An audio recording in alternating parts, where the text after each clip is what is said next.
Hi! Kumusta muli kayo? Welcome back muli sa aming channel.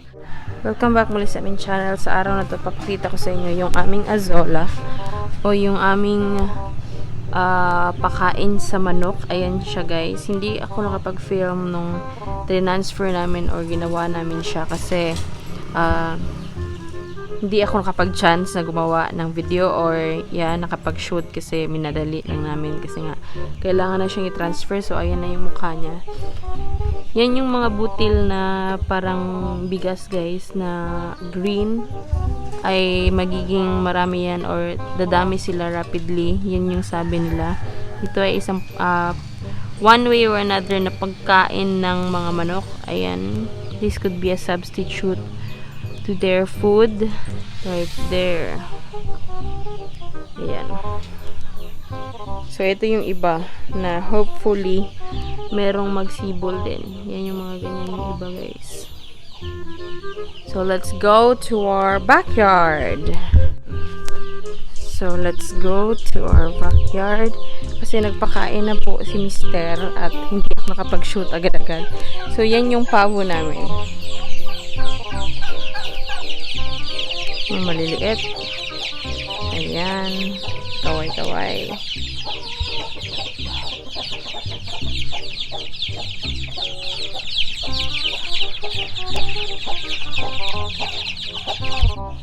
So for today's video, I'm gonna be sharing to you some kind of tips.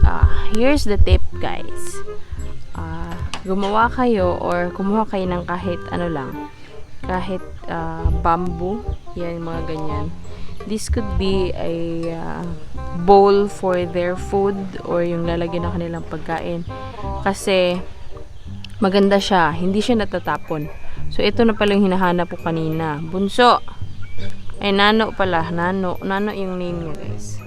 Yan, this is Nano and very ano siya, yung lumalapit talaga pag tinatawag mo yung name niya.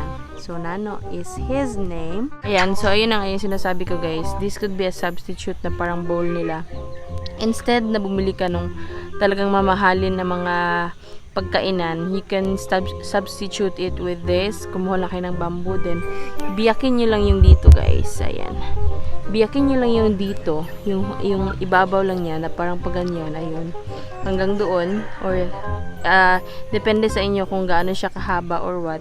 Then, might as well, lagyan nyo na rin ng parang stand or para hindi siya yung magganyan-ganyan siya.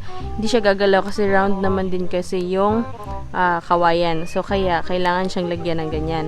So, kapag hindi na needed ng mga handle-handle na ganito, pwede rin lagyan ng kawayan sa baba or ng mga kahoy na para lang at least hindi siya matumba. So, yan yung pinaka maganda or pinakamura, I guess, sa substitute ng paggawaan or ng pagkain na ng mga manok. So, ayan. Yan yung sinasabi ko na pwede lang siyang kahit wala ng handle or yan lang, pwede lang siyang lagyan sa ilalim ng ng kahoy para lang hindi siya matumba. So, that's the purpose. So, kapag sapato naman po guys is pwede yung mga gulong. So, nakita niyo na to sa video or what. Pwede yung gulong na hinati. Pero I believe mahal yung pahati niyan kasi nga mahal or medyo matigas siya kapag hinahati.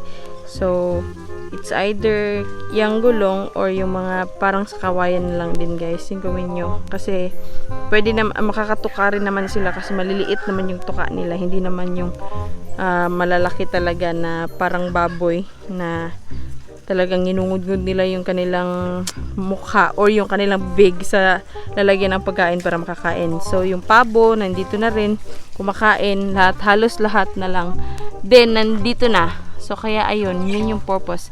At isa pa po guys, kapag nasa inyo lang kayo or sa backyard lang kayo gumagawa ng inyong farming or what, pwede nyo gawing kulungan yung sa ilalim ng inyong bahay kung meron kayong ilalim.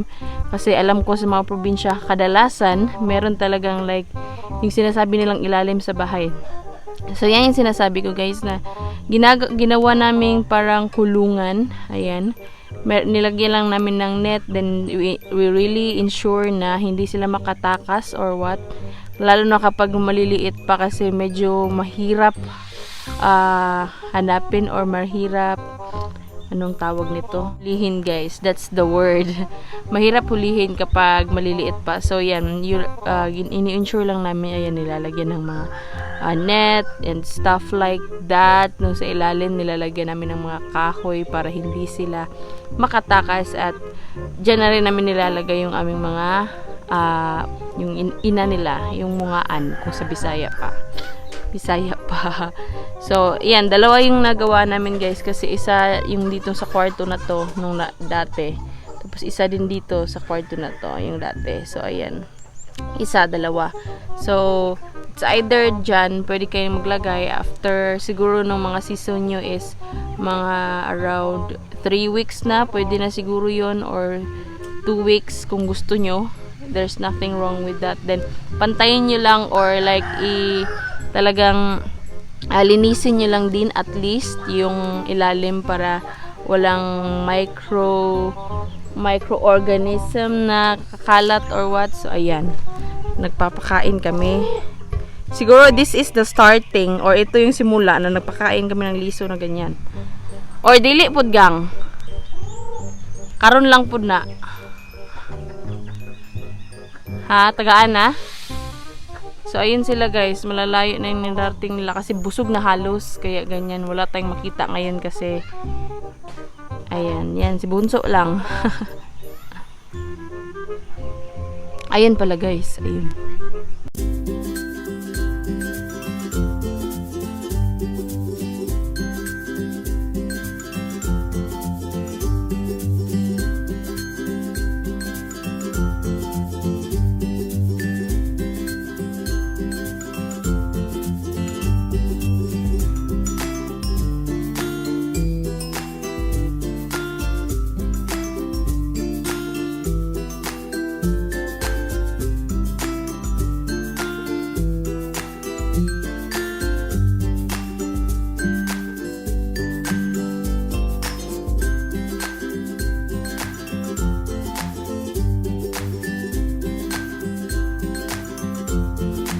Okay, sa mga nagtatanong kung ano yung tinapon namin, ito yun guys. Yan, parang ganyan siya guys. Matataas, pero I believe parang GMP to kasi red siya. Tapos, yung parang crack corn na mga maliliit, ganyan. Ganyan. Halo siya. Halo na siya agad kung binili namin. So, tawag nila dito is GMP mix. Ayan. Pakain nila to sa, or pakain to sa mga manok dito. Ito yung pakain namin guys. So sa mga nagtatanong kung magkano ito, mga ano siya, nasa 25 pesos siya dito sa amin, Kidapawan City. Ito, from North Cotabato kami guys. Ayan, backyard farming lang kasi yan lang yung pinakamadali kasi kapag nasa probinsya ka, talagang nasa bakuran mo lang. Well, at least yung mga nasa probinsya is malalaki yung bakuran, or talagang makakapagpagawa ka pa, or tulad yan guys, makakapag-alaga ka pa talaga ng mga manok, ganyan.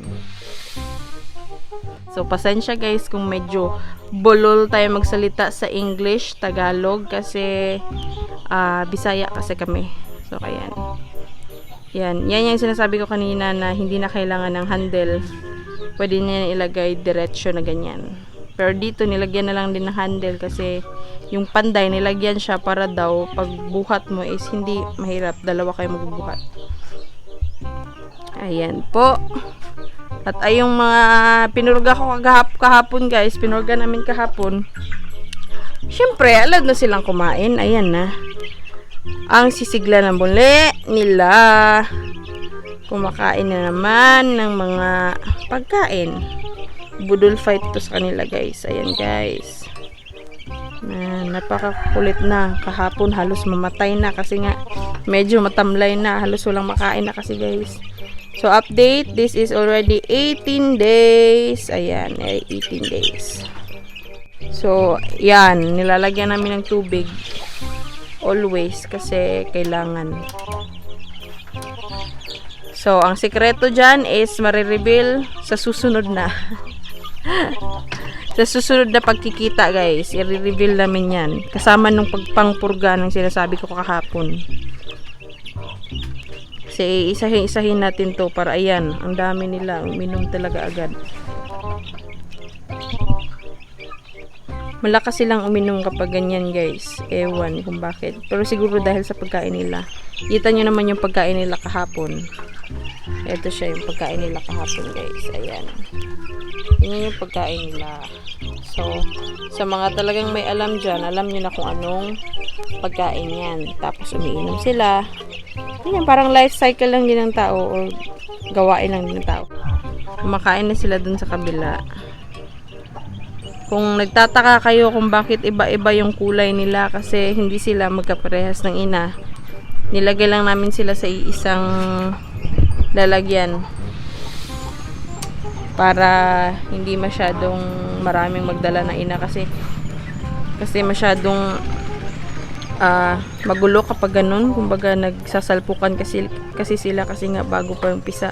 Tulad ng pinakita ko sa inyo kanina, 24 sila, nasa dalawa pala yung ina nun pero isa yung pinadala namin, pero after 2 weeks ni-remove din namin kasi para hindi masyadong gastos sa pagkain, guys, kaya ayun, ni-remove namin. Pero ito after sigurong mga around 2 weeks or 3 weeks, kunin din namin siya. Well, depende rin kasi nga maliit or konti lang naman yung dala niyang mga sisiw. So, siguro, if there's nothing wrong, it's okay. Ayan. Maliliit. Okay. Disclaimer, guys, hindi namin alam na mabubuhay pa pala tong 5 to. Itong halos 5 ba? Ay, 4 lang. 5 pala. 4 na itim. Ayun yung isa.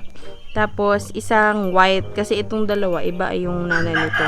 So, hindi namin inakala na mabubuhay pa to. Kasi talagang talagang nung unang hatch pa lang sa kanila is pinaliguan sila kasi napakaraming bunhok. O hindi ko alam kung anong tawag sa inyo yung bunhok. Basta yung mga maliliit na galing sa tae. Kung saan dun sila rumarami. So, yung mapupula, guys, na umiinom ng dugo ng kanilang ng mga sisiw or ng anong alaga nyo dyan, sila yung natamaan. Kaya hindi namin in-expect na mabubuhay pa pala to. So, ayan, guys. Well, sa ngayon mukhang wala namang problema. Okay naman din. Tapos napurga na rin sila. So, yes. And that's it for this video, guys. Thank you and until next vlog. Sana supportahan nyo itong vlog na to. Thank you so much. Goodbye. From our little backyard. Ayan, guys.